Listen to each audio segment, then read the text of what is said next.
শিলচৰৰ এখন হাস্পতালৰ বিৰুদ্ধে উঠিছে ভয়ংকৰ অভিযোগ আৰি হাস্পতালৰ বিৰুদ্ধে উঠিছে ভয়ংকৰ অভিযোগ বায়োপসি পৰীক্ষাৰ নামত গুপ্তাংগ কাটিলে চিকিৎসকে মণিপুৰৰ এজন যুৱকে হাস্পতালখনত চিকিৎসা কৰিছিল চিকিৎসক ইডেন সিনহাৰ বিৰুদ্ধে এই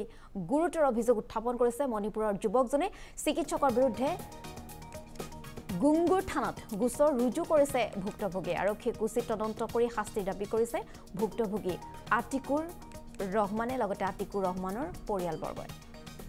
আমি চিকিৎসালয়খনৰ দৃশ্যাংশ দেখুৱাইছো বায়োপসি কৰিবলৈ আহিছিল কিন্তু এই বায়োপসি কৰিবলৈ আহোতে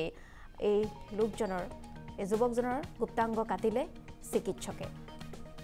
ইডেন সিনহাৰ বিৰুদ্ধে উঠিছে গুৰুতৰ অভিযোগ এই ঘটনা সংঘটিত হৈছে শিলচৰৰ আৰি হাস্পতালত এই চিকিৎসালয়খনৰ বিৰুদ্ধে উচিত তদন্ত কৰাৰ দাবী জনাইছে ভুক্তভোগী আতিকুৰ ৰহমান নামৰ যুৱকজনে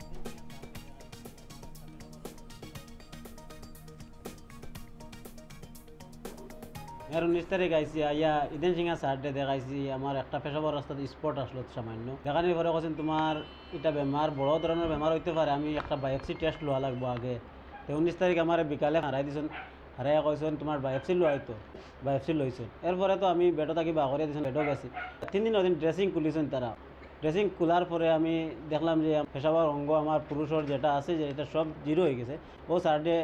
আমি কইলাম স্যার এটা কিতার লাগে কাটলা স্যার বলে না এটা তো তোমার পেশাবর রাস্তা পাইছি না ও কারণে কাটছি মানে আমার কিচ্ছু জিগাইছেন না আর মানে আমার বেশ করার পরে আমি বাদে 3 দিন পরে দেখছি ওটা ড্রেসিং খোলার পরে সামান্য একটা মাংস লইমু তোমার বায়োপসি মতলবটা তোরা মাংস লইমু মাংস লইয়া তোমার 4 দিন তুমি ঘরে যাইবা গিয়া বায়োপসি লওয়ার পরে এরপরে আমার সবটা নাই জিরো দেখছি দেখার পরে তো আমি কইলাম আর 29 তারিখ মনে রেজাল্ট আইছে রেজাল্টের মাঝে দেখা যায় টিউমারের বাসাটা আইছে তো টিউমারের যদি আয় ক্যান্সার হয়ে তুমি খাটি লিভার এই তোমার অধিকার খেয়ে দিল অপারেশনের পরে হে বহুতবার যোগাযোগ করছে এই ডাক্তার ইদান সিংহর লগে কিন্তু এই বেচারায় কোনো রেসপন্সও দেয় না আরও দম দেখায় এর লাগে আমরা মেডিকেল কলেজ এই পেশেন্ট গেছে আরও অন্যান্য প্রাইভেট হসপিটালও গেছে গেলে তারা সেও এই রিক্স লয়টা 19 তারিখ মে মাসর তার অপারেশন অটি করা হয়েছে এখন পর্যন্ত তার সিলাই পর্যন্ত রয়েছে আর 19 তারিখ আইসি আইয়া ইদেন সিংহা সার্টে দেখাইছি আমার একটা পেশাবর রাস্তাতে স্পট আসলো সামান্য দেখানোর পরে কৈছেন তোমার এটা বেমার বড় ধরনের বেমার হইতে পারে আমি একটা বায়োপসি টেস্ট লওয়া লাগবো আগে তো 19 তারিখ আমার বিকালে হারাই দিয়েছেন হারাই কৈছেন তোমার বায়োপসি লোৱা হইতো বায়োপসি লইছেন এরপরে তো আমি বেটো থাকি বাগরিয়া দিয়েছেন বেটো গেছি 3 দিন ওদিন ড্রেসিং খুলিছেন তারা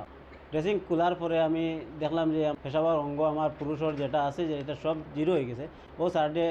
আমি কইলাম স্যার এটা কিতার লাগে কাটলা স্যার বলে না এটা তো তোমার পেশাবর রাস্তা পাইছি না ও কারণে কাটছি মানে আমার কিচ্ছু জিগাইছেন না আর মানে আমার বেশ করার পরে আমি বাদে 3 দিন পরে দেখছি ওটা ড্রেসিং খোলার পরে সামান্য একটা মাংস লইমু তোমার বায়োপসি মতলবটা তোরা মাংস লইমু মাংস লইয়া তোমার 4 দিন তুমি ঘরে যাইবা গিয়া বায়োপসি লওয়ার পরে এরপরে আমার সবটা নাই জিরো দেখছি দেখার পরে তো আমি কইলাম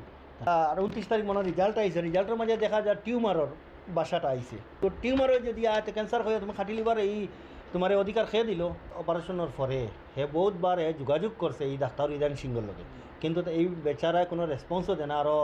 দম দেখায় এর লাগে আমরা মেডিকেল কলেজ এই পেশেন্ট গেছে আরও অন্যান্য প্রাইভেট হসপিটালও গেছে গেলে তারা সেও এই রিক্স লয়টা 19 তারিখ মে মাসর তার অপারেশন অটি করা হয়েছে এখন পর্যন্ত তার সিলাই পর্যন্ত রয়েছে